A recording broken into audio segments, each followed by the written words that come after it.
अस्सलाम वालेकुम स्टूडेंट्स, मैं उम्मीद करता हूं कि आप सब खैरियत से होंगे। स्टूडेंट्स, आज जो हम टॉपिक डिस्कस करने जा रहे हैं उस टॉपिक का नाम है रिएक्टिविटी ऑफ अल्काइल हैलाइड। कि आपके पास जो अल्काइल हैलाइड मॉलिक्यूल है वो कैसे रिएक्टिविटी शो करता है, आया कि वो ज़्यादा रिएक्टिव होते हैं या वो कम रिएक्टिव होते हैं। अगर वो रिएक्टिव कंपाउंड होते हैं तो वो किस वजह से रिएक्टिविटी शो करते हैं, उसकी रिएक्टिविटी किन फैक्टर्स के ऊपर डिपेंड करती है और उन फैक्टर्स को आप किस तरह से एक्सप्लेन कर सकते हैं। और लास्ट पे हम कंक्लूजन में देखेंगे कि जो रिएक्टिविटी है वो उनमें से किस फैक्टर के ऊपर डिपेंड करती है और लास्ट पे ओवरऑल ऑर्डर हम उसका बता सकते हैं। तो देखें स्टूडेंट्स, हमारे पास जो आज का लेक्चर फ्लो है उसमें हम सबसे पहले देखेंगे कि alkyl halide molecule.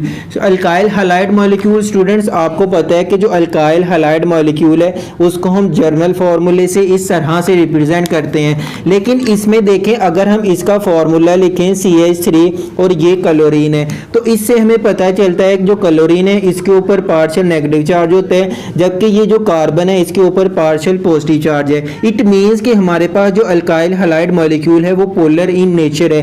Polar in nature होने की वजह से ये पॉजिटिव चार्ज की तरफ अपनी अट्रैक्शन शो करेगा और ये पॉजिटिव चार्ज होने की वजह से नेगेटिव चार्ज की तरफ अपनी अट्रैक्शन शो करेगा। इट मींस कि अगर ऐड होने वाला इलेक्ट्रोफाइल है तो ये क्लोरीन उसकी तरफ अपनी रिएक्टिविटी शो करेगी। अगर ऐड होने वाला न्यूक्लियोफाइल है तो ये जो कार्बन है वो अपनी उसकी तरफ अट्रैक्शन शो करेगा। इट मींस कि हमारे पास जो अल्काइल हैलाइड है उसकी जो पोलर इन नेचर होने की वजह से वो दो तरह से रिएक्टिविटी शो करते हैं। उसकी रिएक्टिविटी को हम टू डिफरेंट फैक्टर के जरिए से एक्सप्लेन करते हैं। नंबर 1 है बॉन्ड एनर्जी और नंबर 2 है पोलैरिटी। कि बॉन्ड एनर्जी और पोलैरिटी की बेस पे हम इसको किस तरह से एक्सप्लेन कर सकते हैं। तो देखिए स्टूडेंट, सबसे पहले हमने लिखा बॉन्ड एनर्जी। बॉन्ड एनर्जी को हम रिप्रेजेंट कर रहे हैं Be के साथ।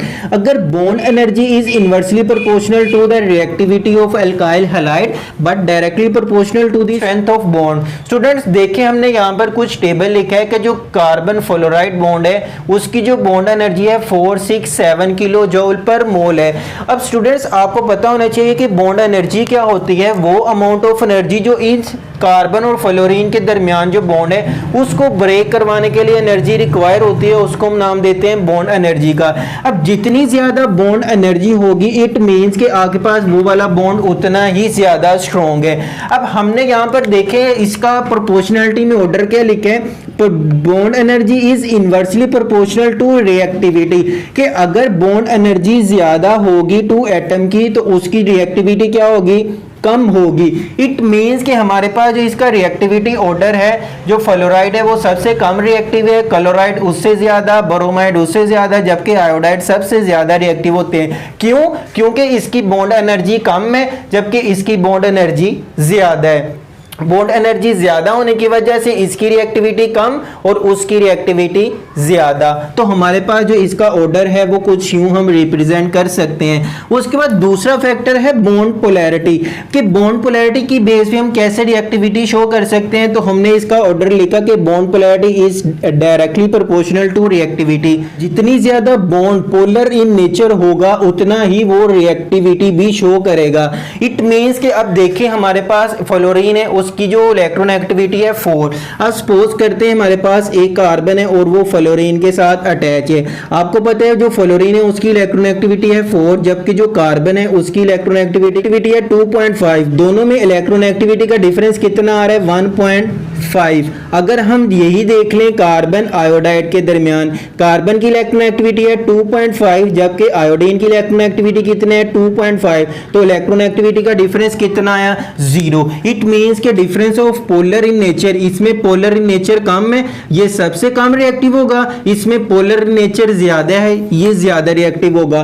तो हमने इसका ये ऑर्डर ये लिखा कि इसकी जो पोलर इन नेचर है वो ज्यादा है, इसलिए ये जो RF है या अल्काइल फ्लोराइड है ये ज्यादा रिएक्टिव है।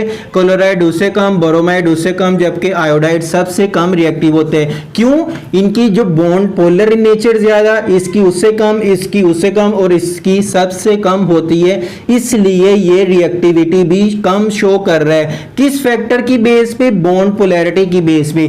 अब देखें स्टूडेंट्स, इसमें और इसमें दोनों एक दूसरे के रिवर्स है। कोई क्लियर नहीं कर रहा कि आपके पास जो अल्काइल हैलाइड है वो किस वजह से रिएक्टिविटी शो करते हैं। तो हमने क्या किया, एक्सपेरिमेंटली देखा कि जब अल्काइल हैलाइड रिएक्शन में पार्टिसिपेट करता है तो उसमें जो अल्काइल हैलाइड है वो रिएक्टिविटी सिर्फ और सिर्फ बॉन्ड एनर्जी की बेस पे ही या स्ट्रेंथ की बेस पे ही शो करता है। इट मींस कि जितनी carbon fluorine bond, carbon hydrogen bond, carbon fluoride bond energy ज्यादा होगी उतना ही वो कम रिएक्टिव होगा। जो अल्काइल आयोडाइड है उसकी सबसे कम बॉन्ड एनर्जी है, ये ज्यादा रिएक्टिव। उसके बाद बोरोमीन उससे कम, क्लोराइड उससे कम, जबकि फ्लोराइड सबसे कम रिएक्टिव होता है। इसलिए CF बॉन्ड होता है, ये वेरी स्टेबल बॉन्ड है। इसको ब्रेक करवाने के लिए ज्यादा एनर्जी की जरूरत होती है, इसलिए जो अल्काइल के फ्लोराइड होते हैं वो बहुत ही ज्यादा स्टेबल कंपाउंड होते हैं। स्टूडेंट्स, मैं उम्मीद करता हूँ कि आपको इस लेक्चर की समझ आई होगी।